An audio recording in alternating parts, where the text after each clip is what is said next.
Hey everyone, welcome back to a disgusting video today. This is a video that is a giant blood clot as a whole, and I hope people enjoy it. Today we're going to be talking about bloodletting in Mesoamerica. Now I've been doing a bit more research on this. I wanted to learn a little bit more because obviously it's bizarre and it's strange and I'm enchanting. So I like to just go over a little bit of an idea of why these people did it in Mesoamerica. Not just the idea that, oh, it was disgusting and we shouldn't have done it, for more obvious reasons. Although some people still practice religions and rituals and such from back then, like for an example, if you go to some Scandinavian old mythology and stuff, whatever you want to go to, the practices that they used to do, why it made sense to them made sense. And maybe if it wasn't for all of these things, maybe we wouldn't have what we have today. And I would explain that in this video and why it makes sense to why bloodletting may have led us to more scientific and good health research that we do have today. Now, bloodletting was done for many different reasons for the rituals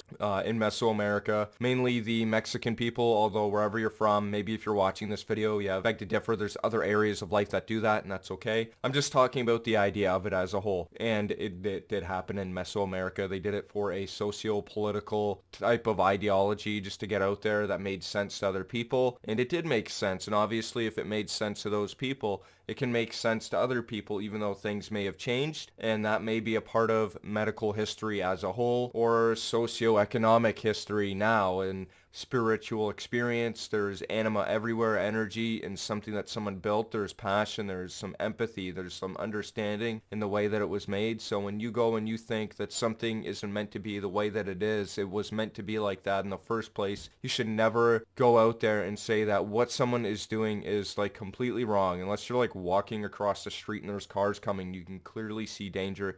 If people are learning and their intentions aren't to harm or hurt other people, in a really negative way, or it didn't make sense to them, then maybe then you know what I mean? There might be a problem. If it didn't make sense that people were dying from an illness, then we find out that going back earlier that it may not have been a good idea, but it was a good idea because how else do we know some of the issues that are going on until we go through some trial and errors, right?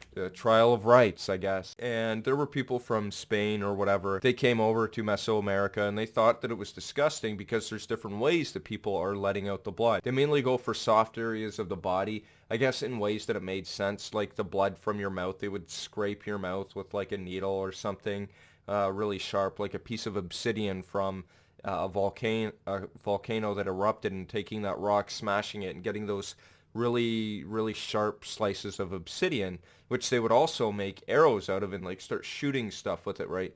Maybe killing people they didn't like or animals, I don't know. Things have changed. Nowadays, we don't go about killing people. It's just not a good idea. And some people are reverting to saying, no, there's no reason to kill animals.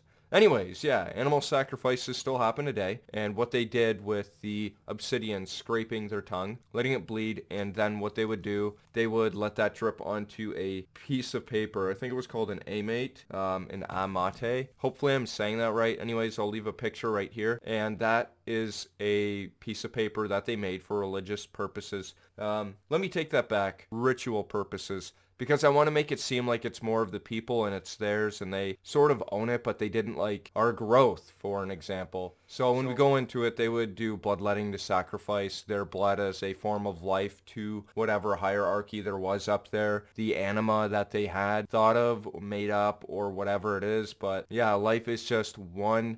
Create it. Like anyone can have the idea that taking blood and putting it on paper, throwing it in a fire, which they did, they would throw in a big bonfire at the end of the day or whenever they did it, and then the smoke would go up. I can just imagine how odd that would smell. Awful, I would say, because you're burning iron. It might smell like sulfur or something when it's melted, bubbling. It would sort of be cool to see blood actually transforming that type of way, turning into smoke. If you want something that smells close like that, you can just get that dragon blood incense or zombie blood incense. That weird shit. It probably has some type of carcinogenics that cause cancer, so I wouldn't go crazy with it. But if you want to do a little sniff and scratch, then go for it. Why not? And then they would take some of the materials that they had that were sharp, like a stingray barb, and they would also cut the parts of a male or whatever you want to call it, parts. They would just mutilate genitals sometimes, and that's still a thing that happens today.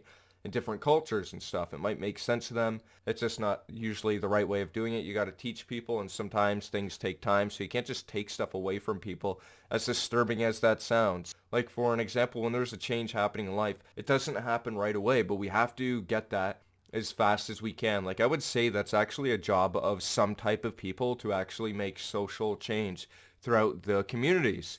And that's why the bloodletting made sense to people, because they said it in a way that made sense to the people. Look, for an example, in the way that I would see it, I'm not sure how they felt about it. Maybe there were different ways for it. I don't speak like Mesoamerican. I don't speak Spanish. I don't. Anyways, yeah, so letting that blood out would be a good signifier that it is life that you're letting go of. The tongue, if you cut that, the blood coming out of there might be the blood that you speak, the things that you feel. It's just like all of that pain and suffering out of the stuff that you've said that you don't even know that has been wrong to people. You can maybe even see that now, today, being back then something that would have made sense and would have benefited those people today, because it would be saying that what they said was not always necessarily wrong, because they did the right thing that they thought was. I don't think that someone would go out there and purposely like try to decimate their whole community. It does happen, and I feel like that'll be in for another video, which I'm not sure, maybe I've made it already.